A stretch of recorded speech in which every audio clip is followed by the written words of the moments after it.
네, 오늘도 주님 만나시길 사모하여 새벽을 깨워 예배 자리로 나오신 여러분들을 주님의 이름으로 환영하고 축복합니다. 저희 부모님께서는 어려서 다른 것은 모르겠는데 교회에 관한 것은 굉장히 엄격하셨습니다. 제가 헌금 1,000원을 속된 말로 삥땅을 쳐서 오락실에 갈 때 기가 막히게 아셔서 비가 오는 날 저는 먼지가 나도록 맞은 적이 있습니다. 교회에 갔다고 거짓말을 하고 땡땡이를 치면 그것도 기가 막히게 아셔요. 그래서 또 두들겨 맞은 적이 있습니다. 여러분, 그 당시에는 이해가 가지 않았습니다. 먼저 어린 나이에 도대체 부모님께서 그것을 어떻게 아셨는가, 당연히 알 수밖에 없죠. 그리고 1,000원을 내지 않은 게 그렇게 큰 잘못인지, 또 교회에 나오지 않은 것이 그렇게 큰 잘못인지 깨닫지를 못했어요.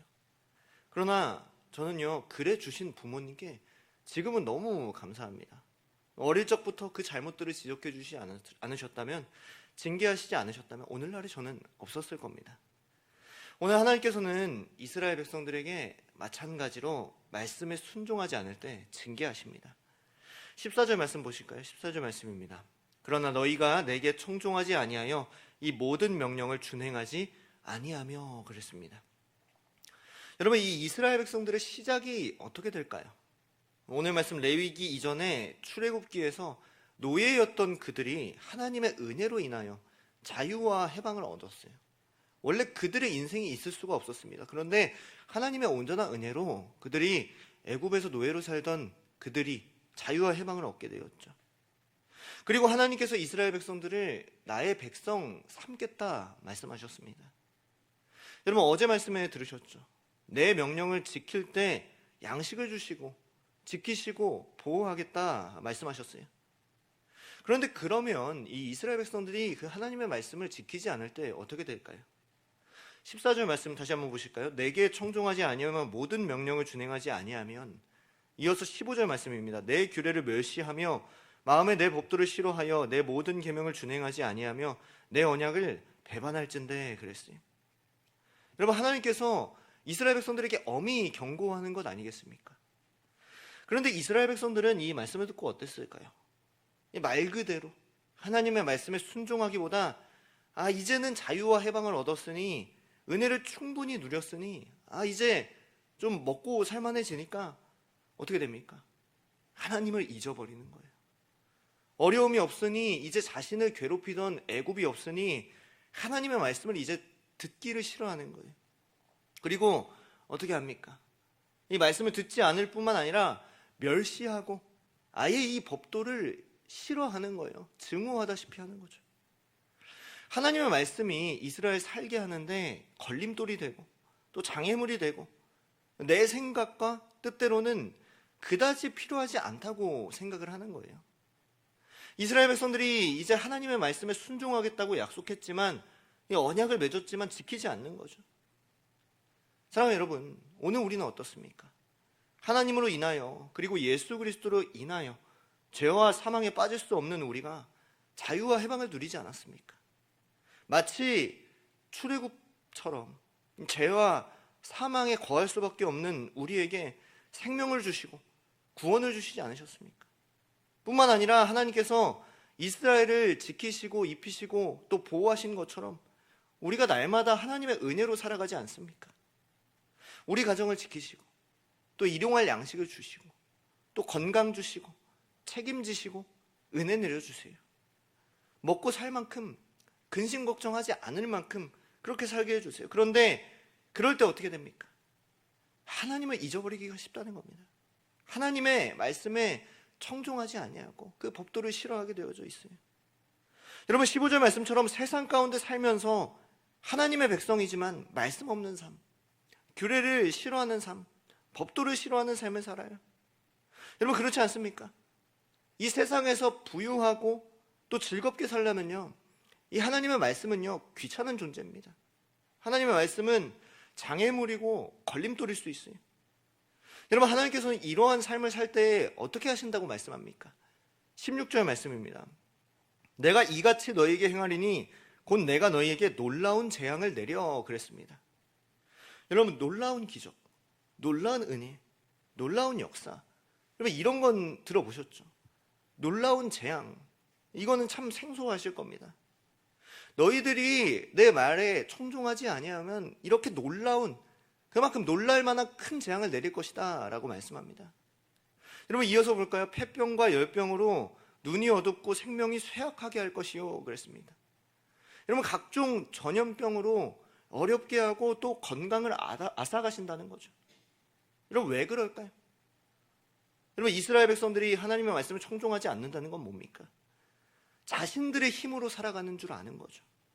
모든 건강과 지키심과 보호하심과 그런 모든 것들이 하나님의 은혜라는 것을 깨닫게 하시는 거예요. 매를 대시는 거죠. 여러분 오늘날 코로나가 다시금 창궐해 있지 않습니까? 신앙생활 잘하고 믿음이 어느 정도 성장해 있는 줄 알았어요. 그런데 전염병 딱 찾아오니까 어떻습니까? 이 한국교회의 밑바닥이 다 드러나는 거예요. 떠날 사람은 다 떠나고요. 한국교회의 현주소가 드러나는 거죠. 내 힘으로 신앙생활하는 줄 알았고 내 능력으로 건강한 줄 알았지만 하나님께서 지키시고 보호하시지 않으시면요, 이 코로나 외에 더 수많은 전염병이 창궐할 수도 있는 거죠. 여러분 이어서 볼까요? 16절 하반절에 너희가 파종한 것은 헛되리니 너희의 대적이 그것을 먹을 것이며 그랬어요. 여러분 열심히 1년 내내 피땀 흘려 농사한 그 모든 것들을 대적들이 다 먹을 것이라고 말씀합니다. 어떻게 보면 흉년이 오는 것보다 또 농사가 잘 안 되는 것보다 이것이 참 싫지 않겠습니까? 이스라엘 백성들이 하나님 없이, 하나님의 말씀 없이 자신들의 노력, 그 노력으로 얻은 소득이라고 생각할 때 말씀 없이 더 많은 소득, 더 많은 물질, 더 많은 양식에 집착하고 더 얻으려고 하고 매달릴 때에 물질의 신, 이 만몬에 사로잡힐 때에 그것들은 다 빼앗기게 될 것이다 라고 말씀합니다. 여러분 오늘날도 어떻습니까? 이 황금 만능주의인 시대 아닙니까? 치솟는 고물가 시대에 하나님께서 채우시고 먹이신다는 생각보다는 근심과 걱정, 또 염려, 오히려 더 그럴수록 물질에 대한 집착, 이 소득에 대한 생각으로만 가득 차 있어요. 그렇게 얻은 물질들 대적을 줄 만큼 아무것도 아니게 된다는 거죠. 더 나아가 17절 말씀입니다. 하나님을 잊어버릴 때 지키시고 보호하시는 하나님이신 줄만 알았는데 내가 너희를 치리니 라고 말씀합니다. 이제 아예 하나님께서 팔 걷어 붙이시고 징계하시고 하나님께서 매를 직접 대시고 수치를 당하게 하시겠다는 거예요. 여러분 왜 그럴까요? 이 이스라엘 망하게 하려고요? 이스라엘이 잘 먹고 잘 사는 것이 싫으셔서요? 아니에요. 이스라엘이 하나님을 떠나면요 멸망하게 될 것을 아시기 때문이에요.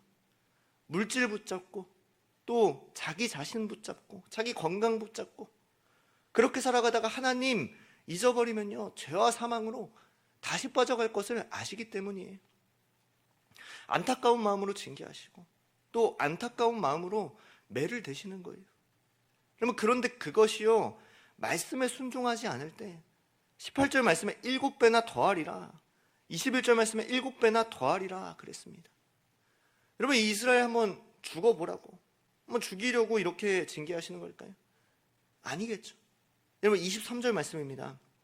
이런 일을 당하여도 너희가 내게로 돌아오지 아니하고 내게 대항할진대 그랬어요.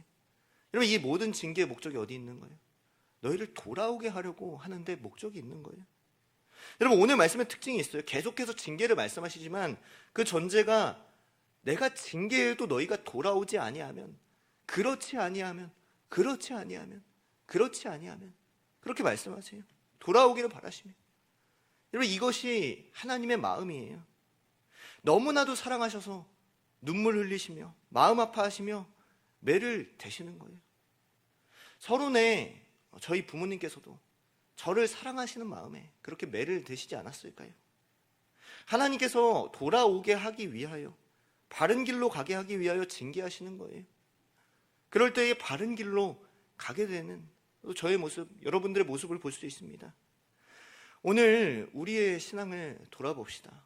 우리에게 은혜 내려주신 하나님을 잊어버리고 또 말씀에 청종하지 아니하고 언약을 배반하는 삶은 아닙니까? 여러분 저도요 돌이키지 않으면요 매일 이 말씀 읽고 말씀 설교하면서도요, 돌아보지 아니하면 저의 현 주소를 모를 때가 너무나도 많아요. 그냥 전하는 말씀이지 저에게 해당하지 않는 말씀이라고 생각할지 몰라요. 돌아보는 은혜가 있게 되기를 주님의 이름으로 소망합니다.